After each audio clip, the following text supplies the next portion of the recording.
Hey guys, what's going on?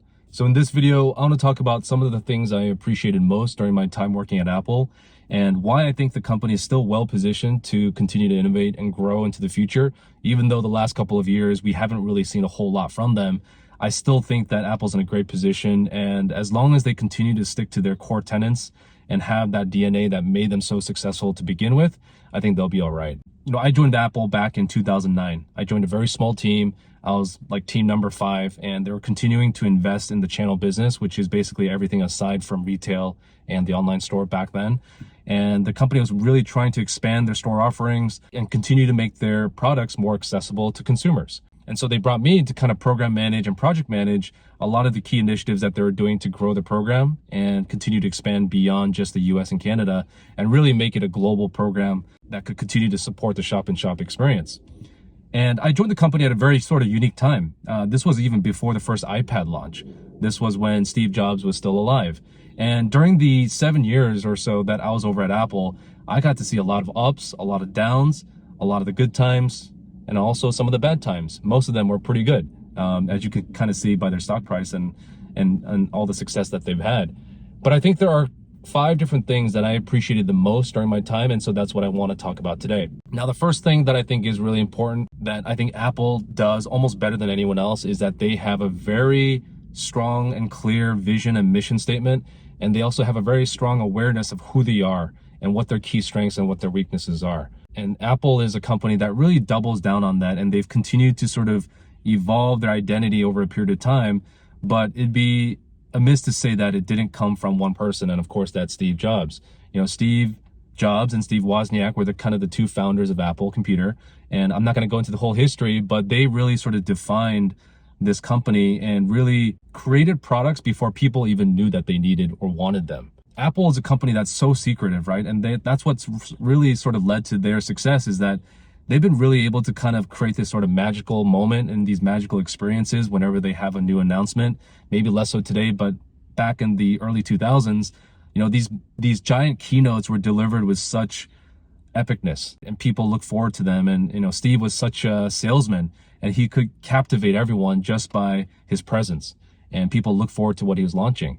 And that was something that Apple just knew very early on, that they weren't going to build 1,000 different things. They were going to focus on a couple of key products really well and just execute really well. And so I think Apple just continues to really showcase that DNA of Steve. And that's something that's really allowed them to continue to have these hits, the iPhone, the AirPods, all these other products that they have, now even services and software.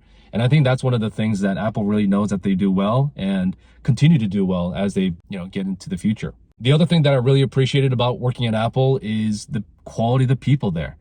When I first joined, there were just a couple of people, but everyone there were sort of industry experts. They all knew what they were doing.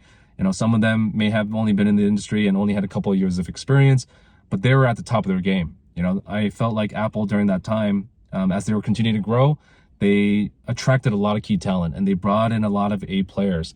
And so it made the job fun. It made working and collaborating with all these people an enjoyable experience. And I felt like I was part of a bigger team. I felt like I was part of a championship team. And in some ways it was. Apple's a company that started from the top, and they brought in great leadership to help Steve and help execute on his vision. And that sort of continued to trickle down. And I felt like during my time there, at least for the first initial years, we got a lot of that. Apple hasn't always been responsible in taking ownership of their fiascos and mistakes, but one perfect example was when the whole iPhone 5 bumper case fiasco happened. I think a few people came out and said, if you hold the iPhone in a certain way, it's going to block the reception and you're going to reduce the connectivity to the phone and you're going to not have a good experience. And I know that we first denied that when it first happened, but Steve later came out and said, okay, we admit we did this wrong. We're going to hand out free bumpers as sort of a fix.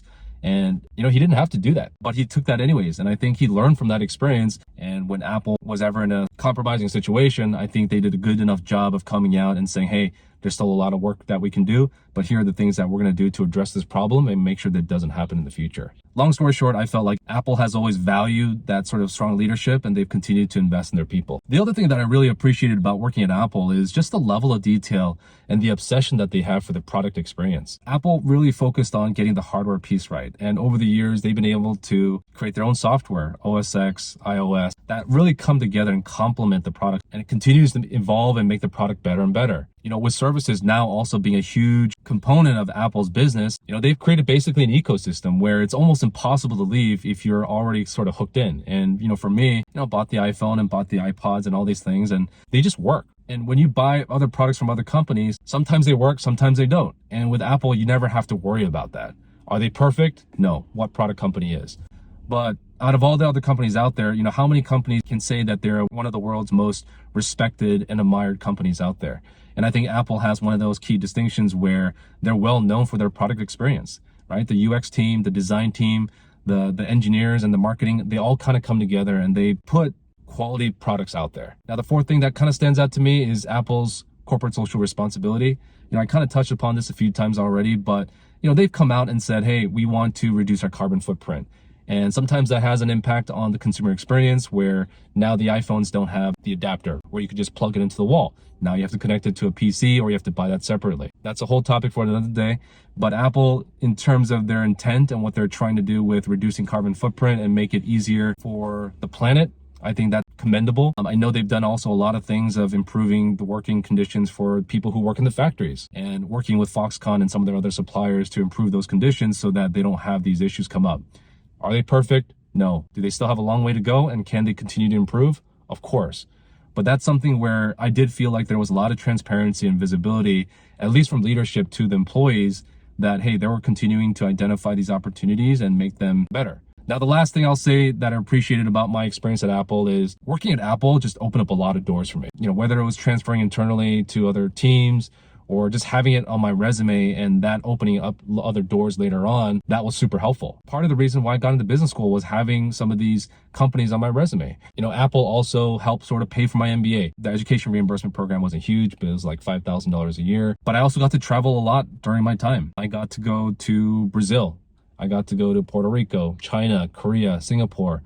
I remember a couple of the international trips, they actually put me on business flight and even put me on a pretty nice hotel, because I think back then they had a lot of these partnerships and a lot of these loyalty discounts with some of these companies. But that was just like one or two times. But nonetheless, it still gave me an opportunity to kind of travel, see my family in Korea, and then also connect with other partners and other Apple employees around the world. And how many companies actually do that for their employees? Overall, Apple just opened up a lot of doors for me, and I think it continues to open up a lot of doors for people who work there and get that experience. It's going to definitely pay dividends later on wherever you go. Apple definitely has different teams and different functions where you probably will have more stress, especially at what I've heard from the past is that if you work in operations or if you're having to work with the factories and you're up against time constraints and product constraints and you have to put stuff out, I think it can be pretty stressful.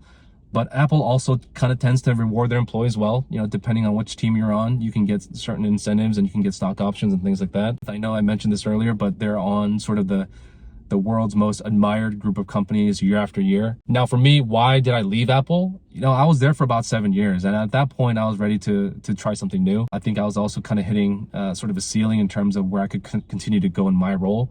And I also wanted to experience different cultures and got a different job opportunity that I couldn't turn down.